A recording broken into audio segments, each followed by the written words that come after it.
ونعوذ بالله من شرور أنفسنا ومن سيئات أعمالنا من يهده الله فلا مضل له ومن يضلله فلا هادي له ونشهد أن لا إله إلا الله وحده لا شريك له ونشهد أن سيدنا ومولانا محمدا عبده ورسوله أرسله بالحق بشيرا ونذيرا وداعيا إلى الله بإذنه وسراجا وقمرا منيرا أما بعد فقد قال الله تعالى في كلامه المجيد وفي فرقانه الحميد سبحان الذي أسرى بعبده ليلا من المسجد الحرام إلى المسجد الأقصى الذي باركنا حوله لنريه من آياتنا صدق الله مولانا العظيم وقال رسول الله صلى الله تعالى عليه وسلم في حديث الشهيد الغيبة أشد من الزنا وقال عليه الصلاة والسلام في حديث آخر رأيت الله عز وجل أو كما قال عليه الصلاة والسلام سبحانك لا علم لنا إلا ما علمتنا إنك أنت العليم الحكيم محترم مسؤولين الكرام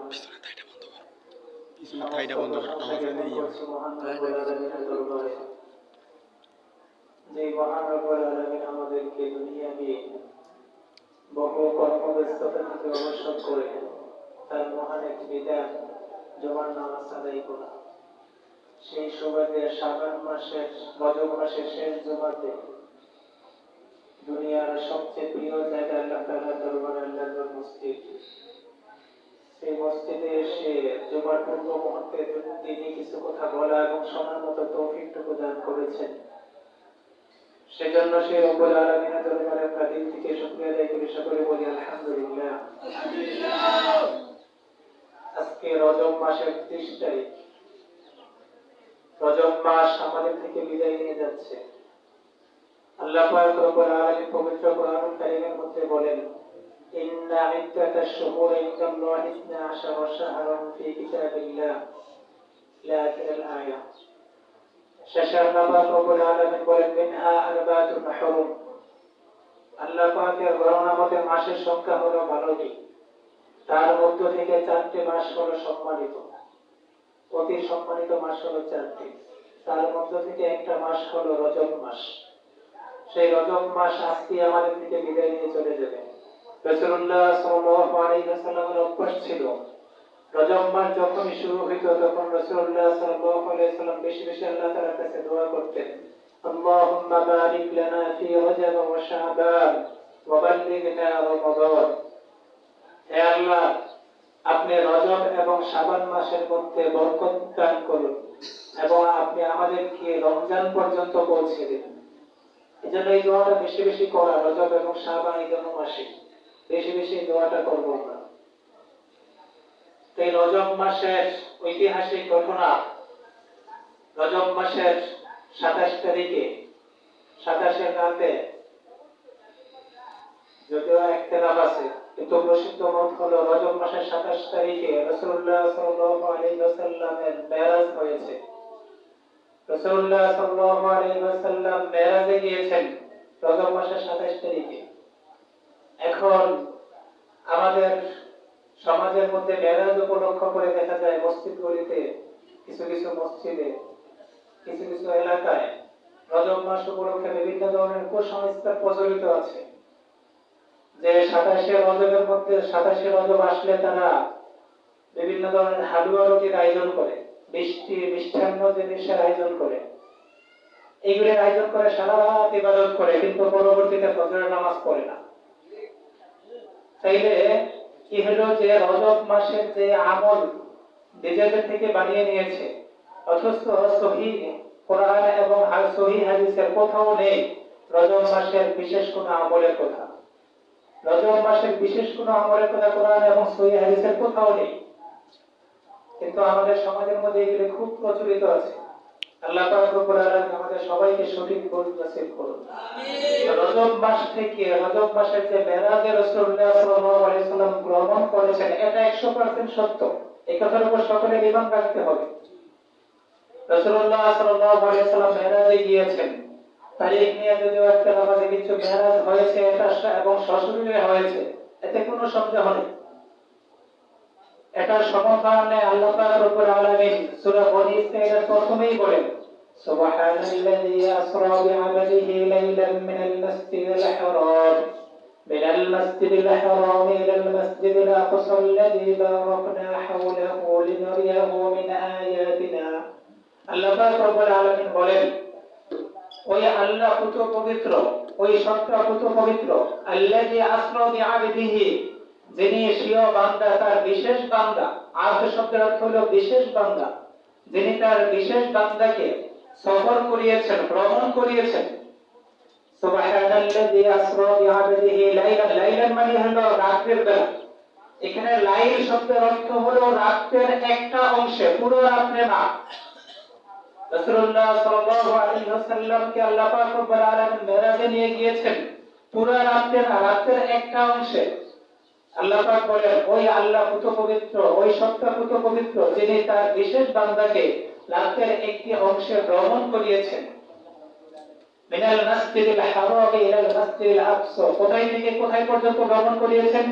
মসজিদে হারাম থেকে, বাইতুল্লাহ থেকে নিয়ে প্রথম স্থল বাইতুল্লাহ থেকে নিয়ে মসজিদুল আকসা পর্যন্ত, মসজিদুল আকসায় নিয়ে গিয়েছেন।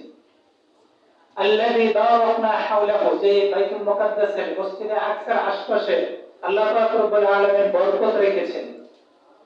বাইতুল মুকাদ্দাস মসজিদুল আকসার আশপাশে আল্লাহ পাক রব্বুল আলামিনের পক্ষ থেকে বরকত রাখা হয়েছে। সমস্ত নবীদের জামায়াতের স্থান হলো বাইতুল মুকাদ্দাস। সেই বাইতুল মুকাদ্দাস আজকে জালেমদের হাতে নির্যাতিত হচ্ছে। সেই বাইতুল মুকাদ্দাস রক্ষা করা আমাদের প্রত্যেকের জিম্মাদারি। বাইতুল মুকাদ্দাসের পবিত্রতা হেফাজত করা, রক্ষা করা আমাদের জিম্মাদারি।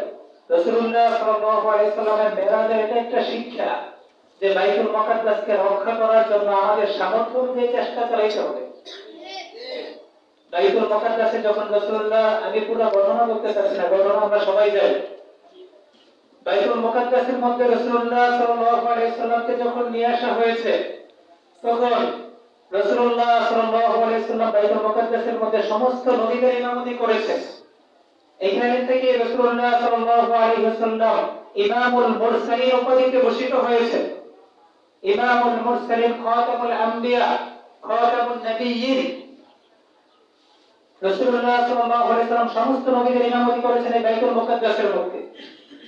এই বাইতুল মুকাদ্দাস অত্যন্ত পবিত্রতম জায়গা। তো যে বিষয়টা বলতেছিলাম, রাসূলুল্লাহ সাল্লাল্লাহু আলাইহি ওয়াসাল্লামের কোরআনের ভাষায় রাসূলুল্লাহ সাল্লাল্লাহু আলাইহি ওয়াসাল্লামের মেরাজের সূচনা হলো বাইতুল্লাহ।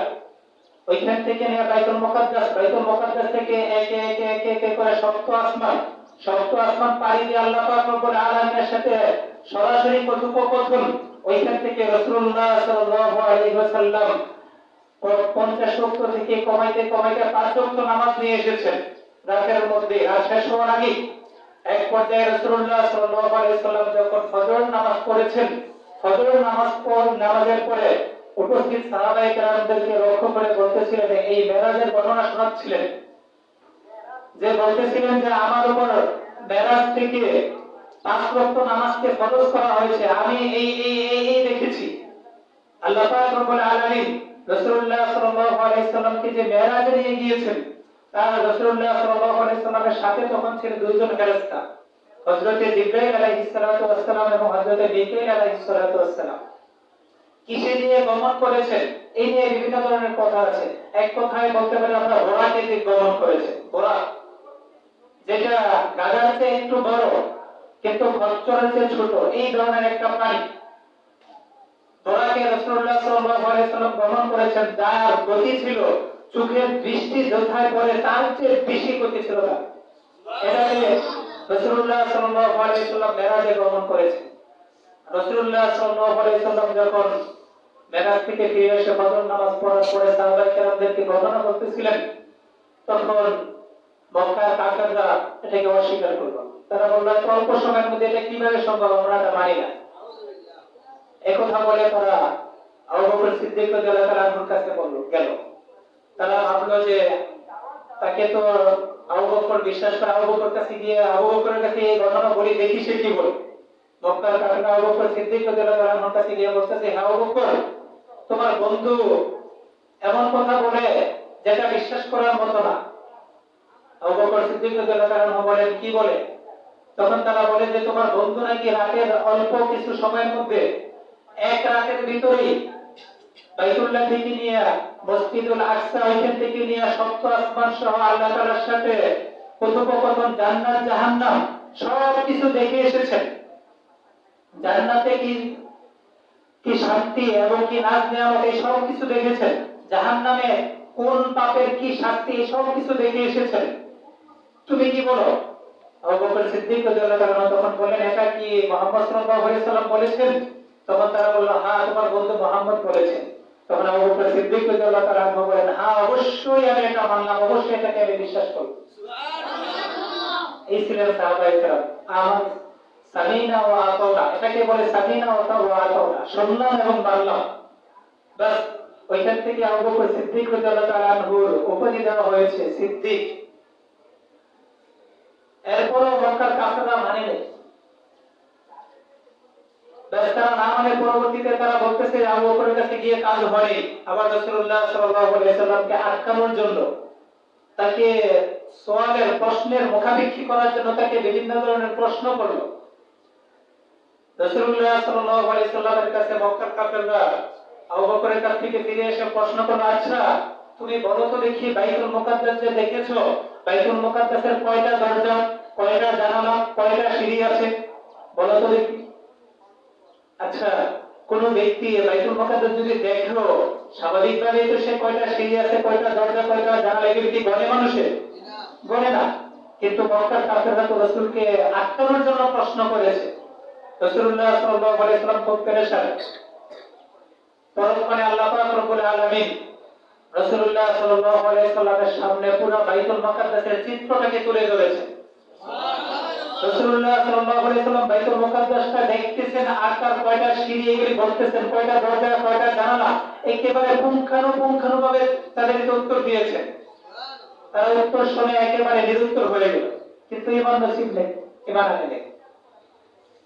তো রাসূলুল্লাহ সাল্লাল্লাহু আলাইহি ওয়াসাল্লাম এইভাবে বাইতুল মুকাদ্দাসের যখন বর্ণনা তাদেরকে দিতেছিলেন, তারা এগুলি শুনেছে, শোনার পরেও তারা ঈমান আনেনি, কারণ তাদের নসিবে ঈমান ছিল না।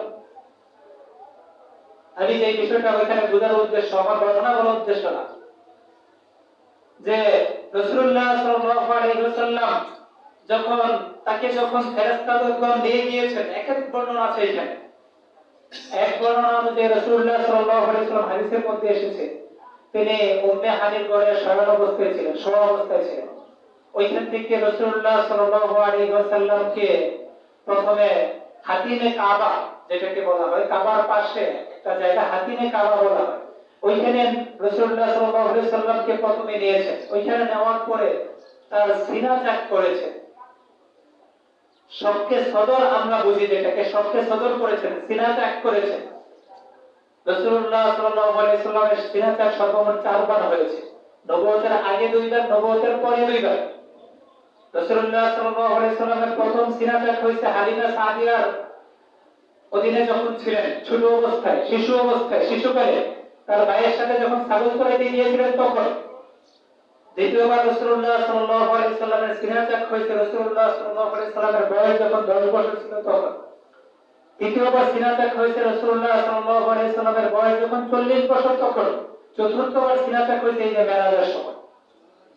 রাসূলুল্লাহ সাল্লাল্লাহু আলাইহি ওয়াসাল্লামের সিনা চাক সাতকে সদর কয়বার হয়েছে? মোট 4 বার। রাসূলুল্লাহ সাল্লাল্লাহু আলাইহি ওয়াসাল্লামকে হাতিমে কাবার মধ্যে নিয়ে তার সিনা চাক করার পরে বাইতুল্লাহ শরীফে, ওইখান থেকে বাইতুল মুকাদ্দাসে, এইভাবে বাইতুল মুকাদ্দাস থেকে প্রথম আসমান, দ্বিতীয় আসমান, একেবারে আল্লাহ পাক রব্বুল আলামিনের সাথে সরাসরি সাক্ষাৎ করিয়েছেন রাসূলুল্লাহ সাল্লাল্লাহু আলাইহি ওয়াসাল্লাম। রাসূলুল্লাহ সাল্লাল্লাহু আলাইহি ওয়াসাল্লাম ওইখানে গিয়ে যখন তার সফর শুরু হয়েছে, আসমানে ওঠার আগে রাসূলুল্লাহ সাল্লাল্লাহু আলাইহি ওয়াসাল্লাম দেখেছেন যে কোন পাপের কি শাস্তি হয়, কোন পাপের কি শাস্তি হয় এবং কি ধরনের পাপের কি ধরনের শাস্তি হয়, এই সব রাসূলুল্লাহ সাল্লাল্লাহু আলাইহি ওয়াসাল্লাম দুনিয়াতে থাকতেই দেখেছেন, আসমানে ওঠার আগেই দেখেছেন। কারণ জাহান্নাম এটা হলো মাটির নিচে, জাহান্নাম কোথায়? মাটির নিচে। এজন্য রাসূলুল্লাহ সাল্লাল্লাহু আলাইহি ওয়াসাল্লামের সফরের শুরুতেই তিনি জাহান্নামে কার কি, কোন ধরনের পাপের কি ধরনের শাস্তি হয় এগুলো অবলোকন করেছেন, দেখেছেন। হাদিসের মধ্যে এসেছে রাসূলুল্লাহ সাল্লাল্লাহু আলাইহি ওয়াসাল্লাম যখন সফর শুরু করেছেন তখন রাসূলুল্লাহ সাল্লাল্লাহু আলাইহি ওয়াসাল্লাম দেখলেন যে এক ব্যক্তিকে শাস্তি দেওয়া হচ্ছে। কিভাবে শাস্তি দেওয়া হচ্ছে? যে ওই ব্যক্তিকে করাত দিয়ে তার গাল চিরা হচ্ছে, তার গালকে ফাড়া হচ্ছে করাত দিয়ে, একবার ডান পাশে আবার বাম পাশে, এইভাবে তার গালকে ফাড়া হচ্ছে। তখন রাসূলুল্লাহ সাল্লাল্লাহু আলাইহি ওয়াসাল্লাম তার সঙ্গী হযরত জিবরাইল আলাইহিস সালামকে জিজ্ঞাসা করলেন যে এই ব্যক্তি গালটা কেন ফাড়া হচ্ছে, কেন ছেঁড়া হচ্ছে? তখন জিবরাইল আলাইহিস সালাম বললেন যে এই ব্যক্তি সে মিথ্যুক ছিল, সে মিথ্যা কথা বলতো, আর মিথ্যা কথা বলার জন্য গাল ব্যবহার করতে হয়, গালের সাহায্যে সে মিথ্যা কথা বলে। এই জন্য তার ওই আপন জায়গা যে মিথ্যাটাকে সে গাল দিয়ে উচ্চারণ করে ওই গালের দিয়ে তার ছিঁড়া হচ্ছে, ফাড়া হচ্ছে। এই অবস্থা রাসূলুল্লাহ সাল্লাল্লাহু আলাইহি ওয়াসাল্লাম অবলোকন করেছেন। একবার রাসূলুল্লাহ সাল্লাল্লাহু আলাইহি ওয়াসাল্লাম আরো দেখেছেন যে এক ব্যক্তি শোয়া অবস্থায় আছে, তার পাশে এক ফেরেশতা দাঁড়ানো। ওই ব্যক্তি শোয়া অবস্থায় আছে, তার পাশে যে ফেরেশতা দাঁড়িয়ে আছে, ওই দাঁড়ানো ফেরেশতা ওই ব্যক্তিটার মাথার মধ্যে পাথর দিয়ে আঘাত করছে।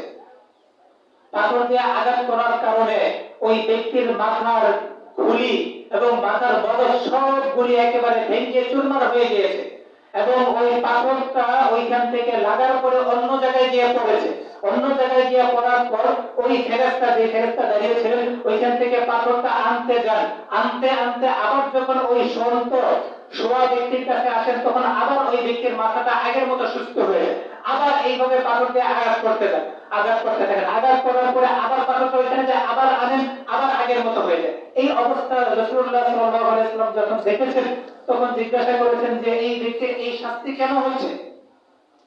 তখন রাসূলুল্লাহ সাল্লাল্লাহু আলাইহি ওয়াসাল্লামকে জবাব দেওয়া হলো যে এই ব্যক্তিকে আল্লাহ পাক রব্বুল আলামিন দ্বীনের বুঝ দিয়েছিলেন, ইলম দান করেছিলেন, ইলমে দ্বীন দান করেছিলেন, তাকে ফকিহ বানিয়েছিলেন, তাকে দ্বীনের যে সমঝ, ওই সমঝ আর বুঝ দিয়েছিলেন, কিন্তু সেই দ্বীনের বুঝটাকে সে কাজে লাগায়নি। দ্বীনের ইলম, দ্বীনি ইলমকে সে কাজে লাগায়নি। সে দ্বীনের ইলম থাকা সত্ত্বেও সে আমল করেনি, ইলম অনুযায়ী আমল করেনি। সে নামাজ পড়েনি, রোজা রাখেনি, সে নামাজের সময় ঘুমিয়ে থাকতো, গাফিলতি করতো। এই জন্য তারকে যেহেতু মেধা দেওয়া হয়েছিল, ইলম দেওয়া হয়েছিল, আর ইলমটা যেহেতু ইলম শিখে মাথার মাধ্যমে, কিসের মাধ্যমে? স্মৃতির মাধ্যমে, মেধা শক্তির মাধ্যমে, এই জন্য তার মেধার মধ্যে এই শাস্তি দেওয়া হচ্ছে, যেহেতু সে ইলমটাকে উল্টো পথে কাজে লাগিয়েছে। আল্লাহ পাক রব্বুল আলামিন পবিত্র কোরআন কারীমের মধ্যে বলেন ওয়ানাহশুরুহুম ইয়াওমাল কিয়ামাতি আলা ওয়ুজুহিহিম, যে কিয়ামতের দিন কিছু কিছু লোক এমন থাকবে যে তাদের পাটা থাকবে উপরের দিকে এবং তাদের মাথাটা থাকবে নিচের দিকে, এইভাবে তারা উল্টো পথে চলবে। এর কারণ হিসেবে তাফসীর মুফাসসিরিন কেরাম দেখেন যে তারা দুনিয়াতে উল্টো পথে চলবে যারা, তাদেরকে এইভাবে কিয়ামতের দিন উল্টো পথে চলতে দেওয়া হবে। একজন জিজ্ঞাসা করেছে যে উল্টো পথে কিভাবে চলবে? তখন রাসূলুল্লাহ সাল্লাল্লাহু আলাইহি ওয়াসাল্লাম তার উত্তর দিয়েছেন যে আল্লাহ দুনিয়াতে পা নিচের দিকে দিয়ে মাথা উপরের দিকে দিয়ে চালাতে পারেন, ওই আল্লাহ কিয়ামতের দিন তাকে পাটাকে উপরের দিকে দিয়ে মাথা নিচের দিকে দিয়ে চালাতে পারবে। পারবেন কি না? পারবেন। আল্লাহ পাক রব্বুল আলামিন পরবর্তী আয়াতের মধ্যে বলেন যে ওয়ায়াউমা নাহশুরুহুম ইয়াওমাল কিয়ামাতি আলা ওয়ুজুহিহিম উমাইয়াও ওয়া বুকমাও ওয়া সুম্মা, তারা তাদের চেহারার উপর অপরমুখী হয়ে তারা চলতে থাকবে। কি অবস্থায় চলবে? যে তারা বধির থাকবে, তারা বোবা থাকবে এবং তারা অন্ধ থাকবে। কেন তারা বধির কেন থাকবে, তারা বোবা কেন থাকবে, তারা অন্ধ কেন থাকবে? এই আয়াতের ব্যাখ্যার মধ্যে মুফাসসিরিন কেরাম বলেন বধির থাকবে এই জন্য যে তারা দুনিয়াতে ভালো কথা শোনে নাই, ভালো কথা না শোনার কারণে, ভালো কথা না শোনার ভান করেছে, এই জন্য তারা কিয়ামতের দিন তারা কোনো কিছু শুনবে না। আর তারা অন্ধ থাকবে কেন? ভালো জিনিস তারা দেখে নেয়, তারা শরীয়তের হুকুম আকামকে তারা দেখে নেয়, অন্ধ সেজে বসে থাকতো, এই জন্য কিয়ামতের দিন তারা অন্ধ থাকবে। এবং তারা বোকা থাকবে কেন? কারণ ভালো জিনিসকে তারা শুনে নেয়, এই জন্য তারা বোকা থাকবে, উল্টো পথে চলতো, এই জন্য তারা কিয়ামতের দিন তারা বোকা থাকছে। তো যে বিষয়টা বলতেছিলাম, তৃতীয় পর্যায়ে রাসূলুল্লাহ সাল্লাল্লাহু আলাইহি ওয়াসাল্লামকে দেখানো হয়েছে, তিনি দেখেছেন যে একদল লোক তারা রক্তের সাগরের মধ্যে হাবুডুবু খাচ্ছে, রক্তের দরিয়ায় হাবুডুবু খাচ্ছে। যখনই তারা ওই দরিয়া থেকে, ওই নদী থেকে কিনারায় আসতে চাচ্ছে, তখনই ফেরেশতা তাদের উপর আঘাত করছে, তাদের উপর আঘাত করার কারণে তারা আবার এখানে চলে যাচ্ছে, তারা আসতে পারতেছে না। এই অবস্থা দেখার পরে রাসূলুল্লাহ সাল্লাল্লাহু আলাইহি ওয়াসাল্লাম বলেন যে তাদেরকে এই শাস্তি কেন দেওয়া হচ্ছে? রাসূলুল্লাহ সাল্লাল্লাহু আলাইহি ওয়াসাল্লামকে বলা হলো যে এই ব্যক্তিরা তারা সুদখোর ছিল। তারা কি ছিল? দুনিয়াতে সুদখোর ছিল। মানুষের রক্তকে পানি করা টাকা, মানুষ কষ্ট করতে করতে রক্তকে পানি করে ফেলে টাকা কামানোর জন্য, ওই কষ্টে কামানো টাকাকে তারা রক্ষণ করত, তারা সুদ খেত। এই জন্য তাদেরকে এই শাস্তি দেওয়া হচ্ছে, রক্তের দরিয়ায় তারা যেন হাবুডুবু খেতে থাকে। এরপর যে রাসূলুল্লাহ সাল্লাল্লাহু আলাইহি ওয়াসাল্লামকে দেখানো হয়েছে, তিনি দেখেছেন যে কিছু লোক এমন যে তারা উপরমুখী হয়ে চলতেছে, তাদের পাটা নিচের দিকে এবং তাদের মাথা উপরের দিকে। রাসূলুল্লাহ সাল্লাল্লাহু আলাইহি ওয়াসাল্লাম জিজ্ঞাসা করলেন তাদেরকে এই শাস্তি কেন দেওয়া হচ্ছে? তখন রাসূলুল্লাহ সাল্লাল্লাহু আলাইহি ওয়াসাল্লামকে জবাব দেওয়া হলো যে এরা হলো ওই সমস্ত ব্যক্তি যারা রোজা রাখতো কিন্তু ইফতার হওয়ার আগেই তারা ইফতারি করে ফেলতো। আরেক বর্ণনায় এসেছে তারা রোজাই রাখতো, যারা রোজাই রাখে না তাদেরকে শাস্তি দেওয়া হবে। রাসূলুল্লাহ সাল্লাল্লাহু আলাইহি ওয়াসাল্লামকে আরো দেখানো হবে, আরো দেখানো হয়েছে, তিনি দেখেছেন যে কিছু লোক তাদের নখগুলি খুব বড় বড়, তামাম লোক, খুব লম্বা লম্বা লোক, এই নখগুলি দিয়ে তারা নিজেদের শরীরকে ছিঁড়ছে, নিজেদের গায়ের বস্তুকে তারা ছিঁড়ছে, ছিঁড়ে খাচ্ছে। এই অবস্থা দেখার পর রাসূলুল্লাহ সাল্লাল্লাহু আলাইহি ওয়াসাল্লাম জিজ্ঞাসা করেছেন যে তাদেরকে এই শাস্তি কেন দেওয়া হচ্ছে? তখন তাকে উত্তর দেওয়া হলো যে তারা দুনিয়াতে গীবত করতো, মানুষে কি করতো? গীবত করতো। গীবত করার কারণে তাদেরকে এই শাস্তি দেওয়া হয়েছে। আল্লাহ পাক রব্বুল আলামিন পবিত্র কোরআনুল কারীমের মধ্যে বলেন, ওয়ালা ইয়াতাবাদুকুম বা'দা আইয়ুহিব্বু আহাদুকুম আইয়াকুলা লাহমা আখিহি মাইতান ফাকারিহতুমা। আল্লাহ পাক রব্বুল আলামিন বলেন, ওয়ালা ইয়াতাবাদুকুম বা'দা, তোমরা পরস্পরে গীবত করো না। তোমাদের কেউ কি পছন্দ করবে যে তার মৃত ভাইয়ের গোশত ভক্ষণ করতে? অবশ্যই তোমরা তা অপছন্দ করবা। কাজেই গীবত করাটা মৃত ভাইয়ের গোশত খাওয়ার মতো। এই গীবতের ব্যাপারে অনেক কথা আছে, সময় শেষ পর্যায়ে আমি এই কথাটা শেষ করতে যাচ্ছি। এরপরে রাসূলুল্লাহ সাল্লাল্লাহু আলাইহি ওয়াসাল্লামকে আবার দেখানো হয়েছে যারা যাকাত না দেয় তাদের শাস্তি কি হবে। এমনি ভাবে দুনিয়াতে যারা জিনা করে তাদের শাস্তি কি হবে, রাসূলুল্লাহ সাল্লাল্লাহু আলাইহি ওয়াসাল্লামকে দেখানো হয়েছে। রাসূলুল্লাহ সাল্লাল্লাহু আলাইহি ওয়াসাল্লাম দেখেছেন যে একটা স্থান, যে স্থানটা এমন যে তন্দুর রুটি, আমরা তন্দুর রুটি বানাই না, তন্দুর রুটি বানানোর জন্য যে চুলাটা থাকে ওই চুলার মতো একটা বড় একটা স্থান, ওই চুলা পুরোটা স্থান হলো একটা চুলা, ওই চুলার মধ্যে ধাউ ধাউ করে আগুন জ্বলছে। আর ওই আগুনের মধ্যে কিছু নারী পুরুষ উলঙ্গ অবস্থায় সাঁতার কাটছে, উলঙ্গ অবস্থায় তারা ওই আগুনের মধ্যে, আগুনের দরিয়ার মধ্যে হাবুডুবু খাচ্ছে এবং তাদের শরীর মধ্যে খুব ফুলা, আর তাদের গোপ্তাঙ্গের মধ্যে, তাদের যৌনাঙ্গের মধ্যে বিষাক্ত বিচ্ছু এবং সাপে কামড়াচ্ছে। এই অবস্থা যখন রাসূলুল্লাহ সাল্লাল্লাহু আলাইহি ওয়াসাল্লাম দেখেছেন, রাসূলুল্লাহ সাল্লাল্লাহু আলাইহি ওয়াসাল্লাম বলেছেন তাদেরকে এই মর্মান্তিক এবং কঠিন শাস্তি কেন দেওয়া হচ্ছে? রাসূলুল্লাহ সাল্লাল্লাহু আলাইহি ওয়াসাল্লামকে জবাব দেওয়া হলো, এরা ছিল ওই সমস্ত ব্যক্তি যারা দুনিয়াতে জিনা করত, এই জন্য তাদেরকে আজকে এই ধরনের শাস্তি দেওয়া হচ্ছে। এইভাবে দেখতে রাসূলুল্লাহ সাল্লাল্লাহু আলাইহি ওয়াসাল্লাম কোন পাপের কি শাস্তি হবে এইগুলি সব দেখেছেন তিনি আসমানে ওঠার আগে। কেন?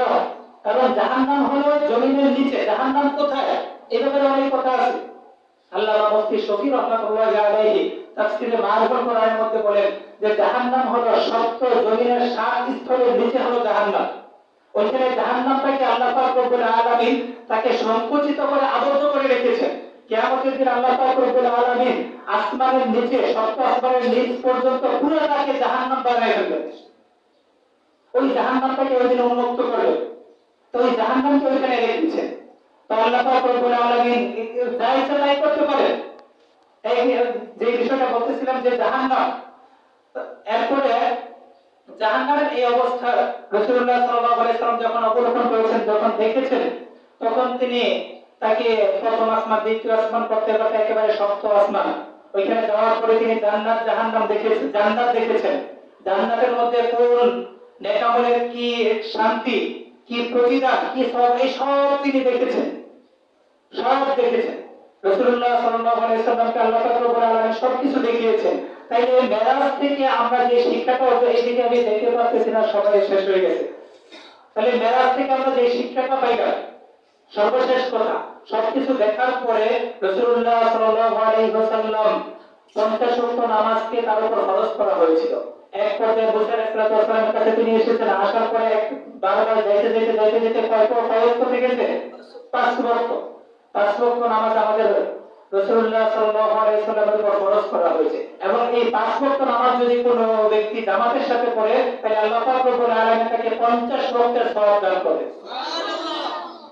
এই পর্যায়ে এক পর্যায়ে এগুলি ফরজ করার পরে সর্বশেষ রাসূলুল্লাহ সাল্লাল্লাহু আলাইহি ওয়াসাল্লাম বলেন, মুসনাদে আহমদের হাদিসের মধ্যে আছে যে রাআইতু রাব্বি আযজা ওয়া জাল, আমি আমার প্রভু আল্লাহ পাক রব্বুল আলামিনকে দেখেছি। ওইখানে দেখার পরে রাসূলুল্লাহ সাল্লাল্লাহু আলাইহি ওয়াসাল্লাম কি বলেছেন এগুলি সব আমরা নামাজের মধ্যে পড়তেছি। আল্লাহ পাক রব্বুল আলামিনকে দেখার পরে রাসূলুল্লাহ সাল্লাল্লাহু আলাইহি ওয়াসাল্লাম বলেছেন, আত-তাহিয়াতু লিল্লাহি ওয়াস-সালাওয়াতু ওয়াত-তাইয়্যিবাত, সমস্ত প্রশংসা আল্লাহ তাআলার জন্য। ওয়াস-সালাওয়াতু ওয়াত-তাইয়্যিবাত, এইভাবে রাসূলুল্লাহ সাল্লাল্লাহু আলাইহি ওয়াসাল্লাম এগুলি আল্লাহ তাআলা সব প্রশংসা করলেন। করার পরে আল্লাহ পাক রব্বুল আলামিন বলেন, আসসালামু আলাইকা আইয়ুহান নাবিয়্যু ওয়া রাহমাতুল্লাহি ওয়া বারাকাতুহু। আর রাসূলুল্লাহ যখন আল্লাহর প্রশংসা করলেন, তখন আল্লাহ পাক রব্বুল আলামিন বলেন, আসসালামু আলাইকা ইয়া আইয়ুহান নাবিয়্যু, আসসালামু আলাইকা আইয়ুহান নাবিয়্যু, হে নবী, আপনার উপর দরুদ বর্ষিত হোক, ওয়া রাহমাতুল্লাহি ওয়া বারাকাতুহু, এবং তার রহমত ও বরকত বর্ষিত হোক আপনার উপর। এরপরে রাসূলুল্লাহ সাল্লাল্লাহু আলাইহি ওয়াসাল্লাম বলেন যে, হে আল্লাহ, শুধু আমার উপরই রহমত আর বরকত বর্ষিত হোক, এতে আমি সন্তুষ্ট না। রাসূলুল্লাহ সাল্লাল্লাহু আলাইহি ওয়াসাল্লাম বলেন, আসসালামু আলাইনা ওয়া আলা ইবাদিল্লাহিস সালিহিন, শুধু আমার উপর একা না, আসসালামু আলাইনা, আমাদের সকলের উপর, আমার আনেওয়ালা সকল উম্মতের উপর আপনার রহমত ও বরকত বর্ষিত হোক, ওয়া আলা ইবাদিল্লাহিস সালিহিন, এবং সকল নেককার বান্দাদের উপর আপনার রহমত ও বরকত বর্ষিত হোক। ওইখানে রাসূলুল্লাহ সাল্লাল্লাহু আলাইহি ওয়াসাল্লাম নিজের উম্মতকে বলেন নাই। হাদিসের মধ্যে এসেছে আল্লাহ পাক রব্বুল আলামিন প্রত্যেকটা নবীকে একটা দোয়া দিয়েছিলেন, যেই দোয়াটা তারা যেই মুহূর্তে, যেই উদ্দেশ্যে যখন করে, তখনই ওই দোয়াটা কবুল হয়ে যেত। কিন্তু রাসূলুল্লাহ সাল্লাল্লাহু আলাইহি ওয়াসাল্লামকে একটা দোয়া দিয়েছেন, ওই দোয়াটা রাসূলুল্লাহ সাল্লাল্লাহু আলাইহি ওয়াসাল্লাম করেন নাই দুনিয়াতে, ওই দোয়াটা তিনি রিজার্ভ রেখে দিয়েছেন উম্মতের জন্য। তিনি বলেছেন, আমি আমার এই দোয়াটা কিয়ামতের দিন আমার উম্মতের জন্য, গুনাহগার উম্মতের জন্য সুপারিশ করব। এর জন্য ওই দোয়াটা রেখে দিয়েছেন। তো যেটা বলতেছিলাম, রাসূলুল্লাহ সাল্লাল্লাহু আলাইহি ওয়াসাল্লাম বলেন, শুধু আমার একার উপর রহমত বরকত বর্ষিত হবে, এটাতে আমি সন্তুষ্ট না। আসসালামু আলাইনা ওয়া আলা ইবাদিল্লাহিস সালিহিন, এই কথা যখন রাসূলুল্লাহ সাল্লাল্লাহু আলাইহি ওয়াসাল্লাম বললেন, তখন আল্লাহ পাক রব্বুল আলামিনের দরবারে যে সমস্ত ফেরেশতা, যত ফেরেশতা এবং যত নবী যারা উপস্থিত ছিল, সবাই মিলে বলে উঠল, আসসালামু আলাইনা ওয়া আলা ইবাদিল্লাহিস সালিহিন, পড়ি আশহাদু আন লা ইলাহা ইল্লাল্লাহ ওয়া আশহাদু আন্না মুহাম্মাদান আবদুহু ওয়া রাসূলুহু। সকলে সমস্বরে বলে উঠল, আশহাদু আন লা ইলাহা ইল্লাল্লাহ, আমরা এই কথা সাক্ষ্য দিচ্ছি আল্লাহ ছাড়া কোনো মাবুদ নেই, ওয়া আশহাদু আন্না মুহাম্মাদ, আরো এই কথা সাক্ষ্য দিচ্ছি যে মুহাম্মদ সাল্লাল্লাহু আলাইহি ওয়াসাল্লাম আল্লাহ তাআলার বান্দা এবং রাসূল। এই হলো মেরাজের ঘটনা। তাহলে মেরাজ থেকে আমাদের যে শিক্ষা গ্রহণ করা দরকার, প্রথম হলো কি? নামাজকে ধরা। কাকে ধরা? নামাজকে ধরা। এরপরে আমরা আরেকটা শিক্ষা গ্রহণ করতে পারি, সেটা হলো আমাদের নবীর ব্যাপারে যত সার্টিফিকেট খাতামুন নবীয়িন হিসেবে স্বীকৃতি পেয়েছে এই মেরাজের মাধ্যমে। এবং খাতামুন নবীয়িন, নবীর পরে আর কোনো কি নেই, নবী নাই, এবং নবীর খাতামুন নবীয়িন এটাকে স্বীকার করা সমস্ত মুসলমানদের ইমানি দায়িত্ব। তা না হলে তার ইমান থাকবে না। যারা বলে যে নবীর পরে কোনো নবী আসবে, কাদিয়ানি বিশ্বাসী যারা কাদিয়ানি, তাহলে তাদের কথা মানা যাবে? পশ্চিমকালে তাদের ইমান নেই। তারা নিজেদের সেমিনারের মধ্যে লা ইলাহা ইল্লাল্লাহ স্লোগান দিবে, আবার এই বলবে যে নবীর পরে নবী আছে, এই কথা মানা যাবে না, তাদের কোনো ইমান নেই। তাইলে মেরাজের আরেকটা শিক্ষা হলো কাদিয়ানীরা কাফের, এই কথা আমরা সবাই জানা থাকা। মেরাজের আরেকটা শিক্ষা কি বাইতুল মুকাদ্দাসকে আমাদের সামর্থ্য অনুযায়ী রক্ষা করার চেষ্টা করা। আল্লাহ পাক রব্বুল আলামিন আমাদের সবাইকে যে বিষয়গুলোর উপর আলোচনা করা হলো বোঝা এবং আমল করার তৌফিক দান করুন।